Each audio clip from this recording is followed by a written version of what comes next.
بسم اللہ الرحمن الرحیم۔ حضرت محمد صلی اللہ علیہ وسلم نے فرمایا 5 لوگوں کو نیند نہیں آتی۔ وہ 5 لوگ کون سے ہیں؟ جاننے کے لیے ویڈیو کو مکمل ضرور دیکھیے گا۔ ناظرین، آئیے جانتے ہیں ایسے 5 لوگوں کے بارے میں جنہیں نیند نہیں آتی۔ نمبر 1، جو کسی کے قتل کا ارادہ کرتا ہو۔ قرآن پاک میں ارشاد ہے، اور جو شخص کسی مسلمان کو جان بوجھ کر قتل کرے تو اس کی سزا جہنم ہے، جس میں وہ ہمیشہ رہے گا، اور اللہ اس پر غضب نازل کرے گا اور لعنت بھیجے گا، اور اللہ نے اس کے لیے بڑا عذاب تیار کر رکھا ہے۔ اسی وجہ سے ہم نے بنی اسرائیل کو یہ پیغام لکھ دیا تھا کہ جو کوئی کسی کو قتل کرے، جبکہ یہ قتل نہ کسی اور جان کا بدلہ لینے کے لیے ہو اور نہ کسی کے زمین میں فساد پھیلانے کی وجہ سے ہو، تو یہ ایسا ہے جیسے اس نے تمام انسانوں کو قتل کر دیا، اور جو شخص کسی کی جان بچا لے تو یہ ایسا ہے جیسے اس نے تمام انسانوں کی جان بچا لی۔ مطلب یہ ہے کہ ایک شخص کے خلاف قتل کا یہ جرم پوری انسانیت کے خلاف جرم ہے، کیونکہ کوئی شخص قتل ناحق کا ارتکاب اسی وقت کرتا ہے جب اس کے دل سے انسان کی حرمت کا احساس مٹ جائے۔ ایسی صورت میں اگر اس کے مفاد یا سرشت کا تقاضا ہوگا تو وہ کسی اور کو بھی قتل کرنے سے دریغ نہیں کرے گا، اور اس طرح پوری انسانیت اس کی مجرمانہ ذہنیت کی ضد میں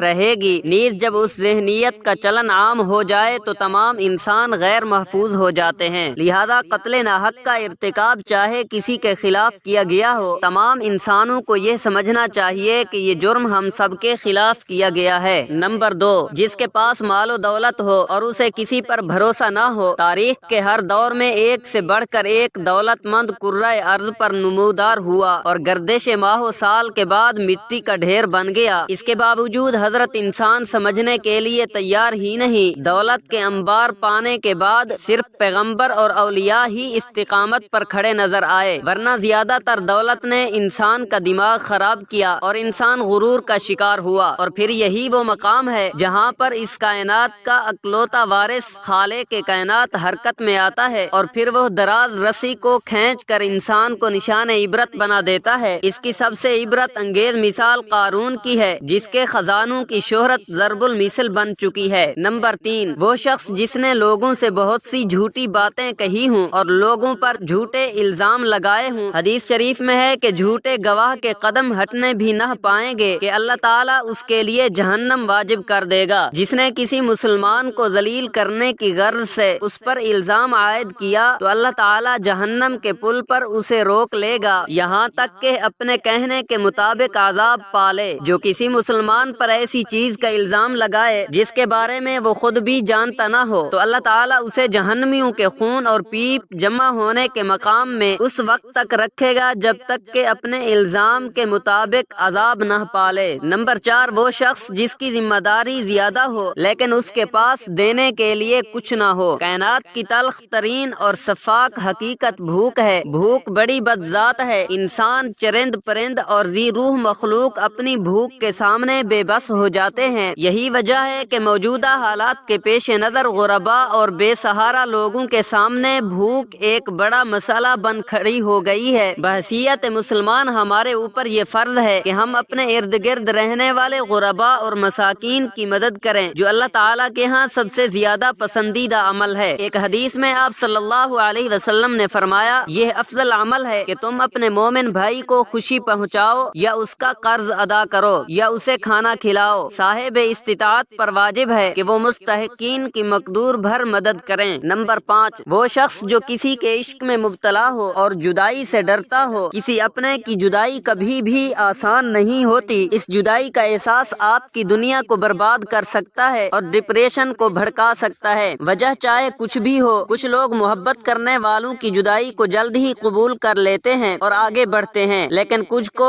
ڈپریشن کا سامنا کرنا پڑ سکتا ہے کہ ان کو رات کو سوتے وقت اکثر کروٹیں بدلنا پڑتی ہیں۔ تو اس کی وجہ جو بھی ہو، مگر اس کا نتیجہ جلد موت کی شکل میں بھی نکل سکتا ہے۔ یہ بات برطانیہ میں ہونے والی ایک طبی تحقیق میں سامنے آئی۔ ایک یونیورسٹی کی تحقیق میں بتایا گیا کہ جن افراد کو رات کو نیند نہیں آتی یا آدھی رات کو جاگ جاتے ہیں، ان میں جلد موت کا خطرہ بہت زیادہ ہوتا ہے۔ اس تحقیق میں 5 لاکھ درمیانی عمر کے افراد کو شامل کیا گیا تھا اور دریافت کیا گیا کہ نیند کے مسائل سے 2-4 افراد بالخصوص ذیابیط کی مریضوں میں اس کے نتیجے میں کسی بھی وجہ سے موت کا خطرہ 87% تک بڑھ جاتا ہے۔ محققین کا کہنا تھا کہ یہ ہم پہلے سے ہی جانتے ہیں کہ نیند کی کمی اور خراب صحت کے درمیان مضبوط تعلق موجود ہے، مگر نئے نتائج چونکا دینے والے ہیں۔ انہوں نے کہا کہ ڈاکٹروں کے نیند کے مسائل کو بہت سنجیدہ لینا چاہیے تاکہ ان میں خطرے کو کم کیا جا سکے۔ ان کا کہنا تھا کہ ذیابیطس سے ویسے ہی مختلف امراض سے موت کا خطرہ 67% تک بڑھ جاتا ہے، مگر ایسے مریضوں کو بے خوابی یا نیند کے دیگر مسائل کا سامنا ہو، ان کے لیے یہ خطرہ 87% تک بڑھ جاتا ہے۔ اس سے قبل 2019 میں کیلیفورنیا یونیورسٹی کی ایک تحقیق میں بتایا گیا تھا کہ محض ایک رات کو کم سونا بھی ذہنی بے چینی یا خوف یا اعصابی خلل کا خطرہ 30% تک بڑھ جاتا ہے۔ طبی جریدے جنرل نیچر ہیومن بیہیوئر میں شائع تحقیق میں محققین کا کہنا تھا کہ ہم نے گہری نیند کا ایک نیا فائدہ دریافت کیا ہے جو رات بھر میں دماغی کنکشن دوبارہ منظم کر کے ذہنی تشویش اور بے چینی کو کم کر دیتا ہے۔ نیند کی کمی سے ذہن بوجھل ہوتا ہے اور مختلف مسائل کا شکار ہو جاتا ہے، جبکہ زیادہ سونا حالت کو بہتر بناتا ہے۔ اللہ پاک ہم سب کی پریشانیوں کو دور فرمائے۔ اللہ پاک ہمیں دین کی صحیح سمجھ نصیب فرمائے اور ہمارا خاتمہ ایمان پر فرمائے اور ہمیں صحت مند زندگی عطا فرمائے، آمین ثم آمین۔ ناظرین، آج کی میری اس انفارمیشن ویڈیو کو لائک اور میرے اسلامی چینل ضوء نبوی کو سبسکرائب کیجیے۔